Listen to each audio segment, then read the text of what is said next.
I could have been twice as rich if I hadn't made one dumb mistake 50 years ago. That's not a complaint. It's a reminder. Getting rich isn't about brilliance. It's about avoiding stupidity. And stupidity usually comes dressed as urgency. People want to get rich fast.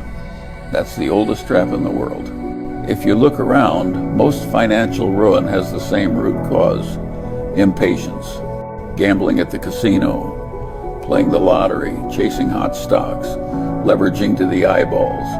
It's all the same disease, wanting results before you've earned them. I've lived long enough to see the pattern repeat. In the 1,920 seconds, people thought the stock market was a money machine. In the 1,990 seconds, people thought internet stocks could only go up. In 2008, people thought houses never fall in price. Different decades. Some stupidity. Getting rich slowly sounds boring. But boring works if you keep your costs low, reinvest your earnings, and avoid catastrophe. Wealth will creep up on you. Not because you're smart, but because you didn't blow yourself up. I grew up in the Great Depression. I saw families lose everything. Not because they weren't hardworking, but because they took on too much risk when times were good. When the tide went out, they were naked. That memory burned into me early. Never depend on things staying wonderful. Assume they won't. Assume the worst will come and be ready. That mindset alone will make you richer than 90% of people. I was never in a hurry. Buffett and I built Berkshire Hathaway brick by brick, deal by deal. No fireworks, no genius moves, just patience. The kind of patience most people can't stomach. If you want excitement, go to Las Vegas. If you want wealth, embrace boredom. The truth is, nobody wants to hear this. They want tips, hacks, shortcuts. But shortcuts in money usually lead to long detours and misery. I've seen rich men go broke because they couldn't sit still.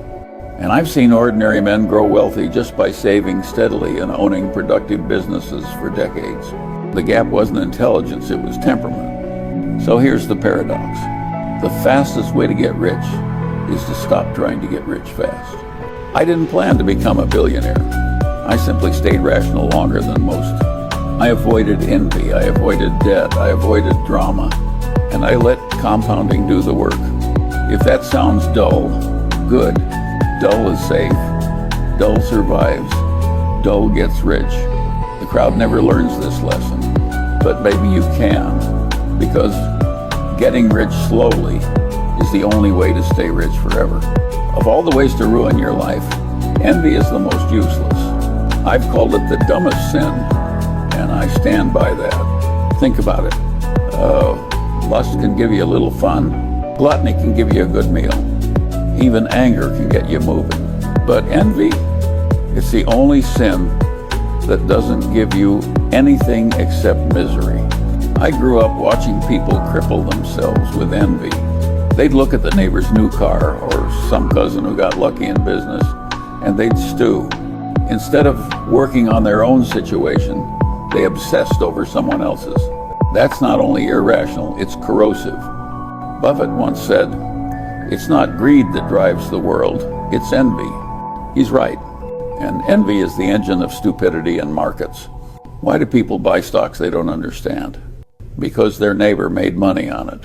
Why do they pile into bubbles? Because they can't stand seeing someone else get rich while they're left behind. I've lived through enough bubbles to see the same pattern. In the late 90 seconds, internet stocks turned ordinary people into millionaires on paper. Every cab driver had a stock tip. People felt like idiots if they weren't in the game. That's envy in disguise. And when the bubble burst, most of those envious speculators lost everything. The cure for envy is simple. Stop playing other people's games. Play your own. If you're always measuring yourself against the next guy, you'll never feel rich no matter how much money you have. I never cared if Buffett made more money than I did. Of course he did. He's Warren. But what difference does that make? I had enough. I lived well. I slept at night. That's real wealth. Some people say envy is natural. Maybe so. But so is dying young if you don't brush your teeth. The smart thing is to fight the natural stupidity in your brain. When you strip it down, envy is just ignorance about the basics of compounding. Because if you spend 30 years steadily compounding your wealth, it doesn't matter what the guy next door is doing. Your results will be fine. Better than fine. So here's my advice. The next time envy whispers in your ear, shut it up. Remind yourself that you're playing a long game. Remind yourself that envy has never made anyone rich. I've seen envy ruin reputations, destroy partnerships, and push smart people into dumb risks. I've never seen it produce happiness, not once. So don't fall for it. Be rational, be patient, be boring, and let the envious people drive themselves crazy. That's the smartest advantage you can have over them. I've made plenty of mistakes. Don't let the billionaire title fool you. I could have been richer. Allocate. One of my dumbest mistakes was clinging to cigar butt, investing for too long. That's when you buy some awful business, just because it's cheap. Like picking up a soggy cigar from the sidewalk and hoping you can squeeze one last puff out of it. Ben Graham taught this method, and it worked in his day. Buy enough discarded businesses at low enough prices, and you might come out ahead, but it's a miserable way to live. You're always stuck with lousy companies, lousy management, and lousy prospects. Buffett and I wasted years on cigar butts, textile mills, department stores, you name it. Every time the logic looked clever on paper. Every time reality beat us bloody. Take Berkshire Hathaway itself.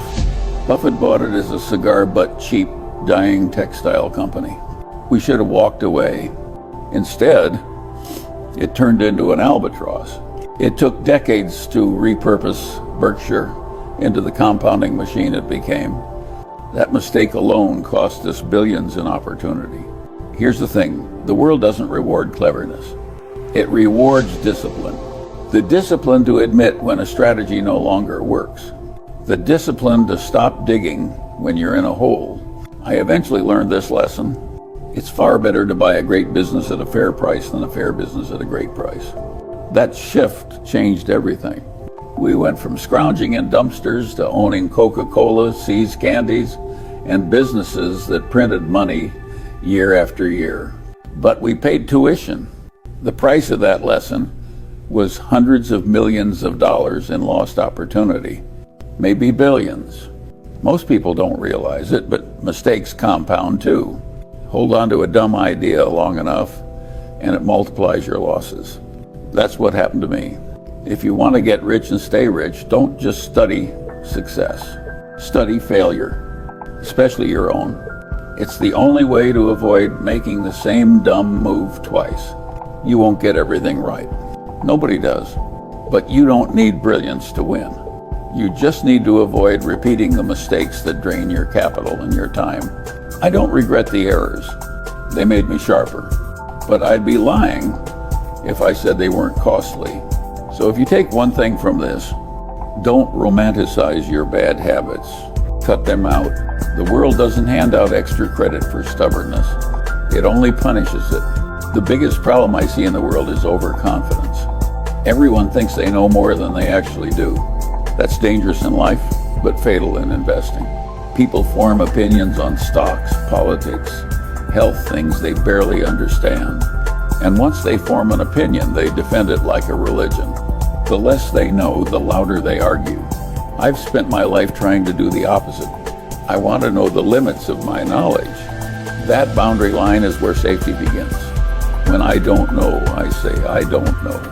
That phrase has probably saved me more money than any stock pick.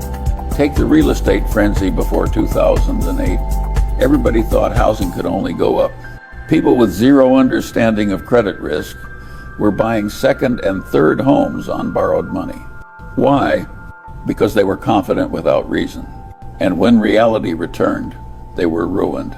The cure is humility. Not the fake kind, where you act modest while secretly thinking you're a genius. Real humility, the kind that accepts your ignorance and keeps you from wandering into fields you don't understand. I've never invested in complicated technology, not because I hate technology, But because I don't understand it as deeply as I understand consumer products or insurance, I don't need to pretend I know everything. I only need to know enough in my circle of competence. Most people can't stand that discipline. They want to believe they're smarter than they are. That's why they get pulled into speculation, fads, and nonsense. Here's the irony. The people who survive in the long run aren't the ones who know the most. They're the ones who admit what they don't know. I've said it before. It's not supposed to be easy. Anyone who thinks it's easy is stupid. And yet, overconfidence convinces people they've cracked the code. Markets punish that arrogance. So does life. I've seen investors, lawyers, politicians, all destroyed by their inability to say, I was wrong. They'd rather double down on stupidity than admit uncertainty. That's pride, and pride is expensive. The smarter approach is simple. Stay inside your circle of competence. Don't bluff. Don't kid yourself. And don't let ego make your decisions. You can go very far in life just by avoiding dumb mistakes born of overconfidence. That means biting your tongue, keeping your bets simple, and being content to let others chase brilliance. Because most of what looks like brilliance is just risk waiting to blow up. If you can remember that, you'll last longer than most. Most people spend their lives as careerists. They climb ladders, they polish resumes, they chase titles. That works fine if you want a comfortable salary. But if you want real wealth, you need ownership. There's a world of difference between working in a business and owning one. Employees get paid for their time, owners get paid for results, sometimes forever. When I was a young lawyer, I billed hours. That's the most soul-crushing way to earn a living. You only eat if you keep grinding. The treadmill never stops. One day I realized I didn't want to spend my whole life selling my time. Time is the one thing you can't compound. Money compounds. Knowledge compounds. Time just disappears. So I made the switch. I quit practicing law and focused on ownership and partnerships, equity, businesses that could grow without me working myself to death. That decision changed everything. Buffett saw it the same way. That's why we've always preferred owning businesses outright, or at least owning big chunks of them. When you own, you don't wake up every morning wondering if the boss likes you. You wake up knowing that if the business performs, you win. Careerists often fool themselves. They think titles and promotions equal security. But the moment they stop working or the company stops liking them, the game is over. That's not wealth. That's dependency.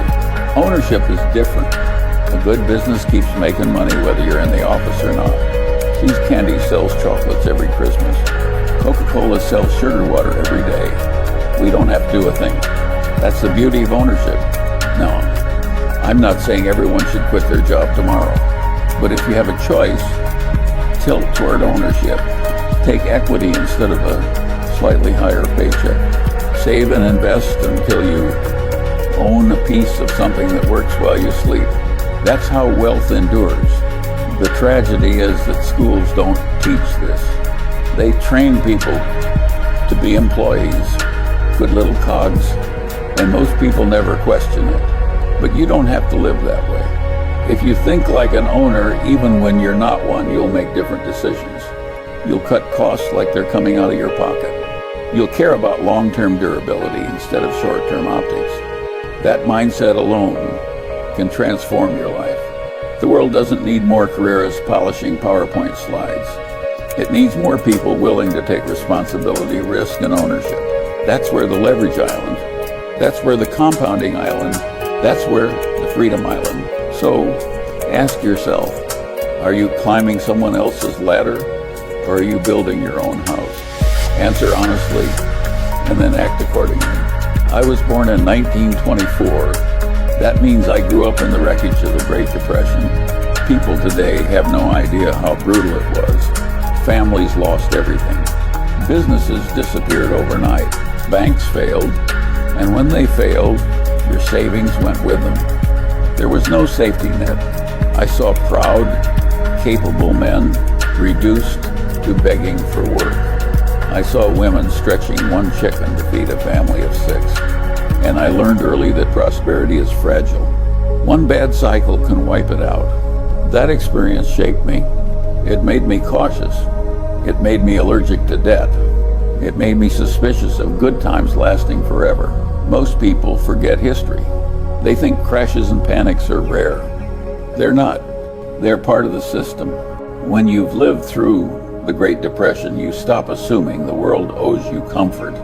You plan for pain. You build reserves. You avoid dependence on rosy forecasts. Buffett and I always ran Berkshire with that mindset. Low debt, tons of cash.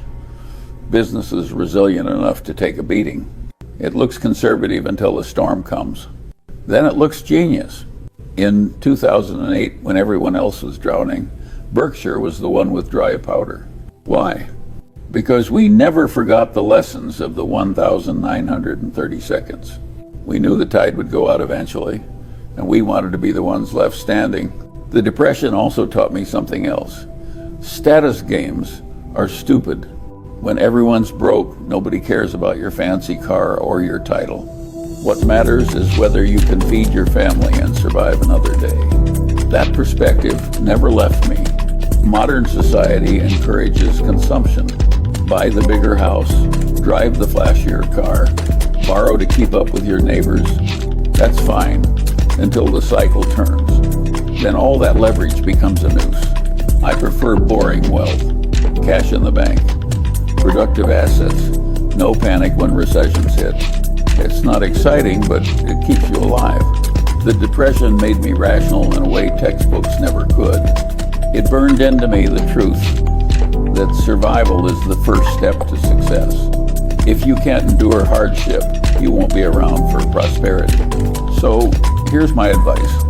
Don't assume good times are permanent. Don't rely on credit to prop up your lifestyle. Don't live so close to the edge that one downturn wipes you out.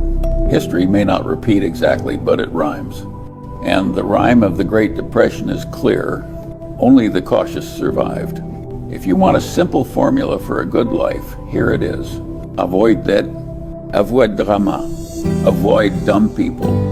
Sounds too simple. That's why it works. Let's start with debt. Debt is poison for most people. It promises leverage, but what it really delivers is chains. I've watched plenty of smart men go broke because they couldn't resist leverage. One bad break, one downturn, and suddenly the bank owns them. I made a habit of living beneath my means. That way I never had to beg anyone for survival. Debt makes you a slave. Cash makes you free. Then there's drama. I don't mean theater, I mean unnecessary chaos. Messy divorces, bitter lawsuits, feuds with business partners. I've avoided all that like the plague. Why? Because drama distracts you from compounding. It eats time, energy, and sanity. I stayed married to the same woman for decades. I avoided partners who thrived on conflict. I kept my circle tight. That stability gave me the freedom to focus on building wealth, not cleaning up messes. Now, the last one, dumb people. This may sound harsh, but stupidity is contagious. Hang around fools and you'll catch their bad habits. They'll tempt you into reckless behavior. They'll drag you into problems of their own making. Buffett and I were careful about who we dealt with. We preferred honest, competent, rational people. Life's too short to waste on the unreliable or the crooked. Better to miss out on a deal than partner with someone who'll ruin you. Most people don't realize how much misery comes from ignoring this rule. They marry the wrong person. They go into business with liars. They lend money to friends who never pay it back. All avoidable if you're willing to say no. That's the theme here. Saying no. No to debt. No to drama. No to dumb people. It doesn't make for a glamorous life, but it does make for a rich one and a peaceful one. Wealth isn't just about the numbers in your account. It's about freedom from unnecessary misery. Cut out the 3 Ds: debt, drama, and dumb people, and you'll already be ahead of 90% of the world. It's not brilliance, It's discipline. And discipline is more reliable than genius. People romanticize my partnership with Warren Buffett. They imagine two geniuses sitting in a smoke-filled room plotting brilliance. That's nonsense. What really happened is simpler. We had compatible temperaments. We avoided stupidity. And we were patient. That's it. No magic.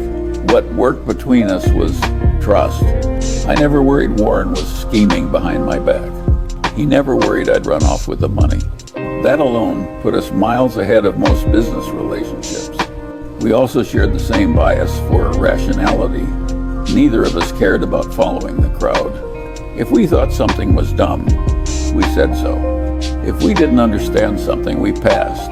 No ego, no pretensi. Another thing that worked, we enjoyed different things. Warren loves the details. He can read annual reports for 12 hours straight and be happy as a clam. I'm more interested in the big picture, the psychology of markets, the models of human misjudgment. That difference made us stronger. Where I was weak, he was strong, and vice versa. Now, what didn't work? We didn't get everything right. We held on to bad businesses too long. We underestimated how fast technology would reshape industries. We ignored opportunities that could have made us even richer. But here's the point, perfection isn't required. We could afford mistakes because our foundation was solid rationality, patience, trust. That safety net let compounding work in our favor for decades. People think partnerships fail because of strategy. Usually, they fail because of character, greed, ego, betrayal. We avoided those. Not because we were saints, but because we were disciplined. We also had a rule, don't fight over scraps. If there was ever a dispute about money, the other guy got the benefit of the doubt. That prevented small resentments from growing into big problems. Try finding that in most partnerships, it's rare. Of course, luck played a role. Warren and I happened to meet at the right time, in the right place, with the right mindset. We can't pretend we engineered all of it. But the lesson is clear. Find partners who share your values, not just your goals. Goals change, value don't. If you have trust, rationality, and patience on your side, you don't need brilliance. And if you lack those things, no amount of brilliance will save you. That's what worked and what didn't between Buffett and me. Most people think getting rich is about finding the secret formula, some trick, some magic stock, some hidden door to fortune. That's wrong. The truth is far simpler and far less glamorous. Getting rich is mostly about avoiding stupidity and letting compounding do the heavy lifting. If you save consistently, invest in productive assets, avoid debt, and don't blow yourself up, you'll end up rich. Not instantly, not dramatically, but inevitably. That doesn't sound exciting, which is why people ignore it. They want drama. They want stories of overnight billionaires. But those stories usually end in bankruptcy court. The reality is that compounding is slow, boring, and unstoppable. It's like watching paint dry, except the paint turns into money after 30 years. Here's the catch. Very few people have the temperament to sit through decades of boredom. They can't resist tinkering. They panic when markets drop. They get greedy when markets rise. They chase whatever is fashionable. And in the process, they sabotage themselves. I've said it before. It's not brilliance that builds fortunes, it's patience.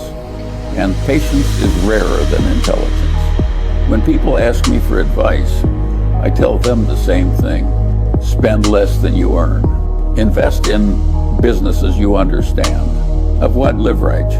Let compounding work. They usually look disappointed. They were hoping for something more exotic. But exotic doesn't work. Sempre do. I didn't plan to become a billionaire. I just stayed rational longer than most people. I didn't quit when markets got ugly. I didn't get greedy when everyone else lost their minds. I just kept stacking bricks. That's the surprising truth. Getting rich isn't about speed. It's about survival. The longer you survive, the more compounding can work its magic. Most of the people who don't get rich fail for the same reason. They couldn't sit still. They had to chase excitement. They had to look smarter than the next guy. And the market punished them for it.